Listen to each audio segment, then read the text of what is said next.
Imagina que um dia você chega na sua sala de aula e você é a única criança entre as 18 daquela turma que compareceu, porque as outras 17 sumiram. Cadê todo mundo? E é assim que começa o filme A Hora do Mal, que foi, mano, um dos filmes de terror mais comentados do ano passado. E eu até vi uma galera na internet falando: ai, nem é filme de terror. Tem criança, tem escola, é filme de terror.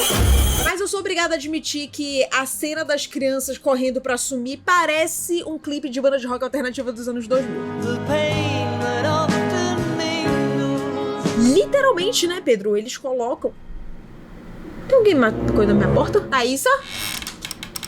I'm so sorry to disturb you on... Entra, mano. Ela parece um espírito, porra, mexendo na maçaneta aí, caralho. Eu falando, Pedro, eu só escutando... A cidade tá em completo choque com o desaparecimento de 17 crianças e a culpa acaba caindo pra cima da professora da turma. E pra deixar isso muito claro, alguém escreve bruxa no carro dela. E não, gente, não é o nick de Minha Culpa. De minha culpa. Buenas noches, bruja. Como se vida de professora já não fosse difícil o suficiente, a pobre da Justina ainda é afastada da escola. Ou seja, agora ela vai ficar com tempo livre, a cabeça fervendo e ainda acusada pela cidade inteira de ter sumido com 17 crianças. Você não é mais operacional? E esse é mais um daqueles filmes que a polícia deveria fazer o seu trabalho, mas ela vai ser completamente inútil. Ainda bem que é ficção, não é verdade? Porque era tão óbvio onde essas crianças estavam. Elas estavam no Roblox protestando contra o Felca. Chat de voz do Roblox, pode derrubar. A Justine vai pra um bar pra afogar as mágoas e lá ela encontra um amigo policial, o Paul. Porque assim, gente, ela até pode estar sendo acusada de ter desaparecido com 17 crianças, ela pode ter sido afastada do emprego, ela pode estar vivendo o pior momento da vida dela, mas sabe quem não tá sendo intimidado por isso? Os hormônios. Quando a gente menos espera, cadê a Justine? Está bem. Ela dorme com o policial e no dia seguinte vai deixar ele no trabalho, porque afinal, alguém tem que trabalhar, não é mesmo? E já digo logo, não vai ser esse divo. A professora que tá encasquetada com essa história e obviamente também, né, tentando provar a inocência dela, vai até a casa do Alex, que foi a criança que sobrou, porque ela fica, mano, tem alguma coisa estranha. E lógico que o diretor da escola, todo mundo fica tipo, não é pra ir falar com a criança, minha filha, você tá afastada, desliga dessa história. Chega! Ah, não, ela quer ir lá fazer justiça com as próprias mãos. E quando ela chega na casa do Alex, ela fica, mano, tem um negócio muito estranho. A casa dele, todas as janelas estão tipo com um jornal. Aí o que você faria numa situação dessa? Tem parada errada aí, irmão. Eu vou embora e deixar a polícia resolver, porque afinal eu pago imposto pra pagar o salário deles, é pra isso! Ainda bem que é ficção. Ah, não. A diva entra no quintal, ela vai passear. Até ela achar a porra de uma fresta numa janela. E quando ela vai bisbilhotar a janela, o que ela encontra? Mas eu me assustei nessa parte, eu confesso. Ela vê dois adultos paralisados sentados no sofá. Uma cena, no mínimo, bizarra. Aí ela liga pro amigo dela, policial, e fala, mano, tem alguma coisa acontecendo na casa desse moleque. O que ele responde? Meu bem, deixa pros investigadores. Vai tirar férias, Justine, vai pra uma praia, irmão. E eu acho o máximo que esse filme vai pra lugares que a gente não tá esperando. Porque a Justine, ela vai no mercado comprar cachaça, comprar o goró. Quando ela tá lá andando tranquilamente, do absoluto nada, ela é atacada por uma mulher. E a gente descobre que essa diva é simplesmente esposa do policial, que falou que estava separado. Não estava separado coisa nenhuma. É óbvio que depois de tudo isso, quando a Justine vai pra casa e tenta dormir, ela tem um pesadelo. E aí essa cena do pesadelo dela, eu já assisti num Sem Contexto especial que a gente fez de Halloween aqui, e eu vi a cena que ela chega numa sala de aula, vê as crianças lá, e uma criança levanta o rosto meio possuída, assim. Aí ela acorda no susto, a gente acha que acabou, quando de repente ela olha pro teto. E eu não me assustei vendo o filme porque eu lembrei que eu já tinha visto essa cena no meu Sem Contexto. Mas, no Sem Contexto, eu me caguei. Eu vou te falar, até aí eu tava muito investida no filme. Ele cria essa atmosfera mesmo de... Mano, o que aconteceu com essas crianças? O que tem a ver o policial com essa mulher? Que horas tudo isso vai fazer sentido? Yeah, about that. Eu tava até criando umas teorias meio mirabolantes, assim, o que é esse demônio que apareceu no teto dela? Sei lá, será que entra na mente dela, vindo aí de ter assistido Welcome to Derry? Se você não viu ainda, já saiu o vídeo, tá? Eu falando o que eu achei da série de terror também. Gente, novos tempos, uma nova mulher. Então eu tava na vibe do Pennywise, né, que manipula todo mundo e tal. Eu tava criando umas teorias, assim. Mas nem todo esse terror foi o suficiente pra parar a nossa Dora aventureira. E a professora decide esperar lá perto da casa do Alex pra falar com ele. Ela quer falar com a criança. E enquanto ela tenta catar alguma informação ali com ele, dele, cara, ele vira super rebelde e fala, para de me seguir! Sabe daqui, meu! E, gente, não seria um filme de terror se a gente não tivesse um personagem fazendo escolhas estúpidas. Ela decide dormir dentro do carro, parada, né, na frente da casa do menino. E eu fiquei muito aflita com a cena que a mulher zumbi sai de dentro da casa lá, vai até o carro. Eu queria saber o que ela tomou, porque a zumbi demônia lá abre a porta do carro, corta o cabelo dela, vai-se embora e ela não acorda. A bichinha tava chapada no Rivotril, mano. Não tem outra explicação. E aí, nisso, começa a história do Art, que é o pai de uma das crianças que tá desaparecida. O filme, ele faz isso, ele se divide em blocos com o nome dos personagens, e aí, a partir do que acontece com cada um, a gente vai entendendo a história como um todo. O que eu achei bem legal. O Art vai até a delegacia, porque ele tá pressionando o pessoal pra ter respostas, né? Mas ele sai de lá com nenhuma novidade. E aí, muito frustrado, ele vai até a casa da professora. Sabe o que ele faz? Escreve bruxa no carro dela. Olha aí, tudo se encaixando. Esse cara também tem um pesadelo, e isso faz com que ele vá rever o vídeo do filho dele fugindo, porque algumas casas têm câmera e conseguiram pegar o momento em que a criança sai da casa correndo daquele jeitão. Aí ele vai rever o vídeo e começa a ficar encucado com uma coisa. E, mano, em 5 minutos o cara cria uma teoria que a polícia foi incapaz, mesmo sendo a polícia. Ai, que preguiça. Ele trabalha com construção, então ele tem um mapa da cidade. Aí ele pega esse mapa e fala, pô, as crianças saindo correndo em linha reta. Se eu pegar daqui até aqui em linha reta e pego uma régua lá, faz umas matemáticas lá do Galileu e percebe que o caminho das crianças cruzam numa determinada casa. Ele pega o carro pra ir ver mais ou menos aonde é, né, esse ponto em comum. E no meio do caminho, ele vê a professora num posto de gasolina abastecendo o carro. Aí ele, mas eu vou lá. E enquanto eles estão ali trocando farpas, surge o diretor da escola. Correndo que nem um periquito que tá aprendendo a voar, com a cara toda ensanguentada e o olho assim, ó, indo na direção da professora. E, mano, ele ataca a professora. E ela começa a se defender. Aí o Art, que tava contra a professora, começa a defender a professora, tentar ajudar ela a sair dali. Ela consegue entrar na loja de conveniência e fica aquela tensão. De repente, Paul é o policial adúltero e incompetente. A gente descobre também que ele tem uma questão com bebida alcoólica. No rádio do carro dele fala que na próxima semana vai fazer 30 dias que as crianças estão desaparecidas. E ele está fazendo o quê? Dando um rolezinho, tomando um refri. Aí ele lembra que ele precisa justificar o salário dele. Vê o moleque tentando abrir a janela de uma casa e fala, vou perseguir esse bosta. Essa cena, eu vou falar pra vocês, gente, me deu um desespero. Porque ele consegue pegar o cara e aí ele começa a revistar, né? Aí ele pergunta, Anything in your pocket's gonna stick me when I put my hands in there, James? No, sir, I do not. gente, quando ele enfia a mão no bolso do menino, ele tira assim rápido. Cara, ele espetou o dedo numa agulha de seringa que o moleque usava pra se drogar. Isso pra mim foi a cena mais de terror do filme inteiro. It was pretty disgusting. Primeiro, né, dá uma aflição. Olha que eu nem tenho questão com agulha, mas porra, dá uma aflição. Tu vê ali o cara espetou e sai sangue e tal. Agora, gente, o desespero. Ai, meu Deus, de pegar um dodói. E aí o cara perde as estribeiras e dá um soco na cara do moleque. Obviamente ele não pode fazer isso, né? E aí ele lembra que no carro dele da polícia tem uma câmera que gravou ele fazendo algo que não era suposto ele estar fazendo. Aí de repente ele vai tentar acordar o cara.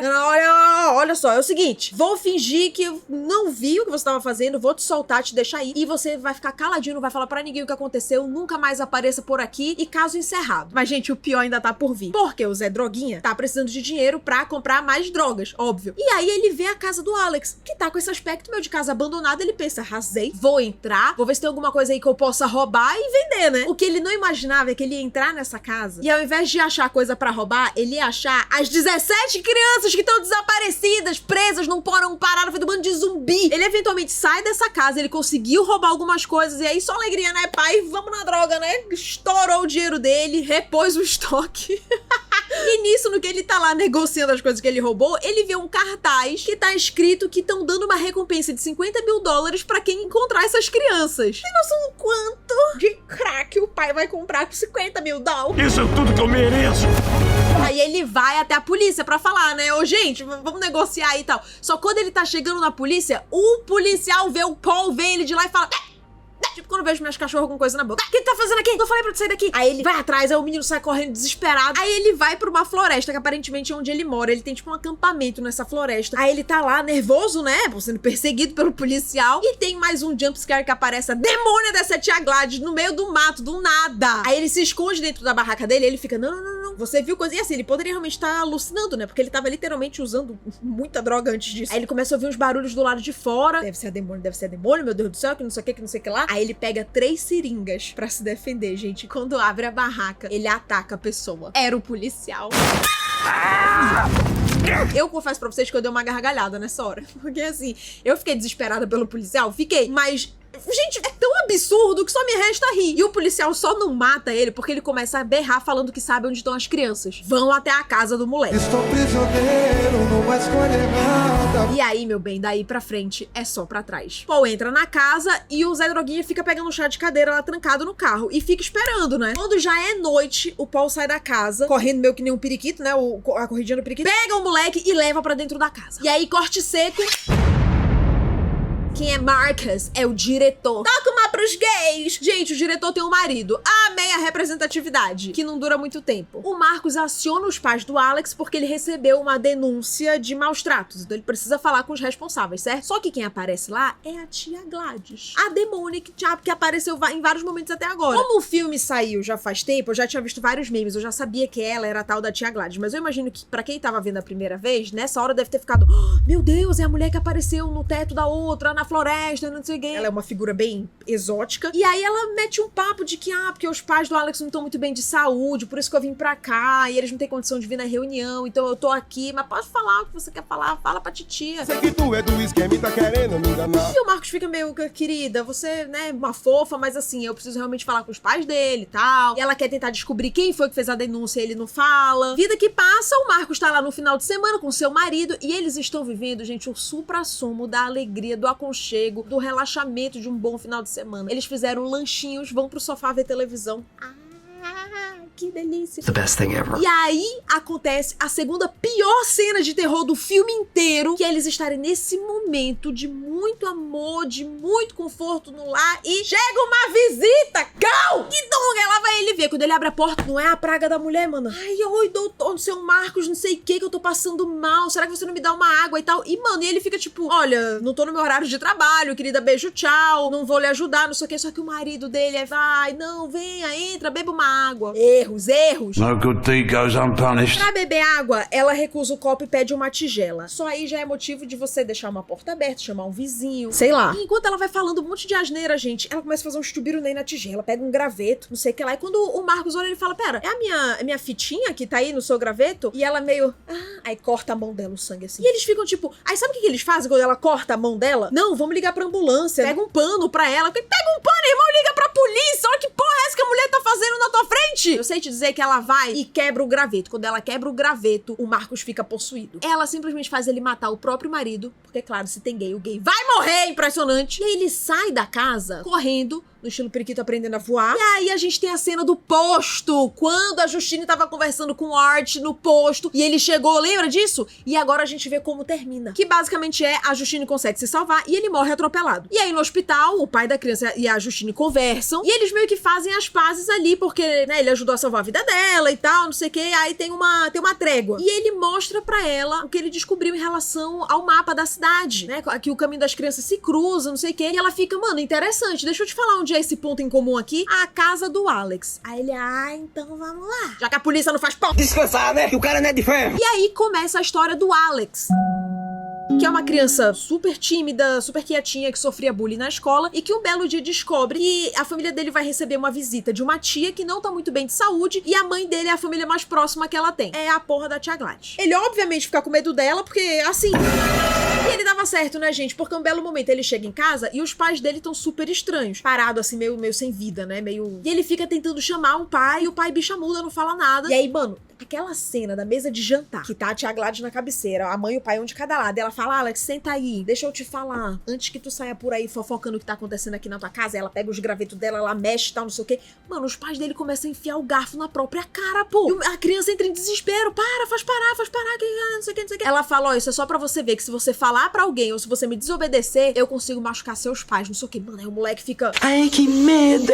E simplesmente faz tudo que ela manda ele fazer pra proteger os pais. Uma infância saudável, graças a Deus. E ele ainda é obrigado a dar sopa pros pais. E aí ela explica pro Alex que ela tá muito doente, que ela achava que os pais dele iam conseguir ajudar, mas que não tá sendo suficiente. Então ela precisa que ele pegue algo de cada um dos seus colegas de classe e leve pra ela. E aí ele fala, se eu fizer isso, você vai embora? Aí ela, vou embora. Ele, então, meu irmão, tô fazendo qualquer negócio, pô. E aí a gente vai pro começo do filme, 2h17 da manhã, e as crianças saem de suas casas correndo, e a gente vê elas entrando na casa do Alex. E, gente, ele realmente não pode falar nada. A gente vê um momento em que o conselho tutelar vai lá na casa dele, né, porque enfim, receberam essa denúncia, então eles têm que ir lá. Ela prepara a casa toda pra mentir pra eles, mente que o pai do Alex teve um derrame, por isso que ele não tá podendo falar e tal. É tudo muito esquematizado, assim. E uma coisa que me chamou a atenção é que tem a cena do Alex chegando em casa com 2 sacolas, assim, de sopa enlatada, porque ele é obrigado a alimentar os pais e as crianças que estão no porão. Não teve ninguém no mercado que achou estranho uma criança indo lá, sei lá, todo dia comprando 20 latas de sopa. Com que dinheiro? Que tá vindo sozinho comprar sopa enlatada? Todo dia a mesma coisa? É, no mínimo, um comportamento diferenciado. Uma sopa pra nós, uma sopa. Mas também, gente, se fosse falar pra polícia, a polícia ia fazer o quê? Nesse filme aqui, eles são extremamente incompetentes, não resolvem nada, só criam mais problemas. Quando o Alex volta pra casa, ele encontra o Paul, policial, e o Zé Droguinha, meio possuídos assim, e a tia Gladys fala pra ele, é o seguinte, moleque, amanhã a gente vai embora. Cuidado aí, não vai pisar no sal. Ele olha, tem umas marcações assim no chão de sal. Enquanto isso, a professora e o pai da criança estão no carro lá fora pensando se eles entram ou não. Até o momento em que abre a porta da frente, o policial sai e faz um sinal pra ela, tipo assim, ó, vem. Ela fica meio, mano, eu conheço ele e tal, vamos lá. Aí eles entram na casa. Quando eles entram na casa, que ela pisa no sal, o policial começa a atacar ela e o Zé Droguinha começa a atacar o pai do moleque. Enquanto rola esse cacete no andar de baixo, o Alex resolve pisar na faixa de sal lá em cima e os pais dele começam a atacar ele. Vão pra atacar ele. E durante esse embate todo, o pai do Matthew bate na porta do porão, cai, quando ele vê, as crianças estão lá. Aí ele consegue ir lá bater lá no Zé Droguinha, tá, não sei o que, se desvencilhar, vai lá embaixo. Quando ele vê as crianças, tem aquele momento em que ele tá procurando pelo filho dele, quem que ele acha? A tia Gladys, jumpscare, caralho. Feia, pau! O Alex consegue se esconder num quarto pra se proteger dos próprios pais, e esse quarto é onde a tia Gladys fazia o chubirunei dela. E aí, mano, que criança sagaz, cara, ele é muito inteligente, pô. Ele pega o graveto, sei lá o que, e a peruca dela, e corre pro banheiro e se tranca. O pai do Matthew, obviamente, sai do porão possuído pela tia Gladys e começa a atacar a Justine, que ainda está viva. Ela consegue... Tem uma cena, inclusive, horrível, que ela pega um negócio de descascar legume, taca na cara do policial. Ai, gente, olha, é uma aflição desnecessária. E aí, enquanto o pai do Matthew tá lá atacando a Justine, a tia Gladys quer dar discurso, porque todo vilão que se presta tem que dar um discurso em algum momento. Era uma vez um menino franzino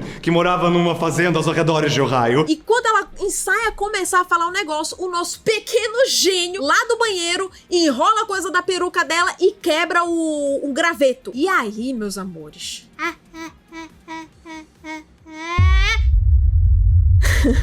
Desligou. O quê?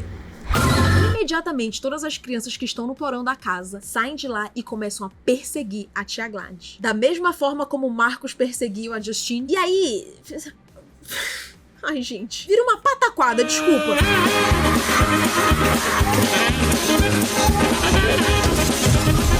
A tia Gladys sai correndo e as crianças vão correndo. Ela começa a invadir um monte de casa, as crianças vão atrás, quebra a janela, revira a mesa de jantar, até que tem uma cena grotesca das crianças atacando a tia Gladys. E elas realmente, mano, arrancam a perna, não sei o que lá, desmembram ela. E é uma cena que eu só achei meio tosca. Eu achei tosca. Vou ser bem sincero com vocês. This is part of it. E depois que ela morre, os adultos que estavam na casa, eles meio que acordam do transe, né? E aí assim, eles sobreviveram? Sobreviveram. As crianças sobreviveram, os pais sobreviveram, só que eles ficam com sequelas. Tanto é que a narração lá da menina no final fala X tempo se passou e algumas crianças até já conseguem falar. Então, tipo assim, a galera deve ter levado um tempo aí pra voltar ao normal. Mas eu vou te falar uma coisa. Eu achei que o filme, ele começa incrível. Ele cria um suspense, ele cria uma situação e tal. E pra mim, depois no final ele...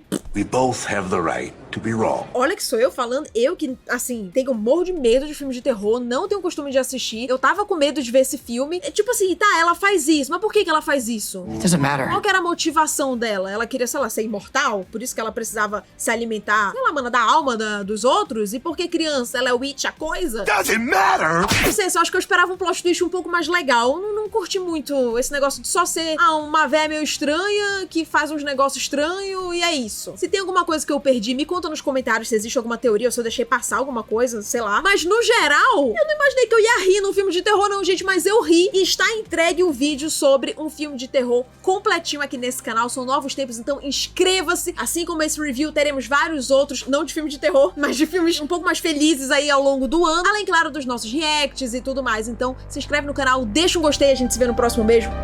Tchau!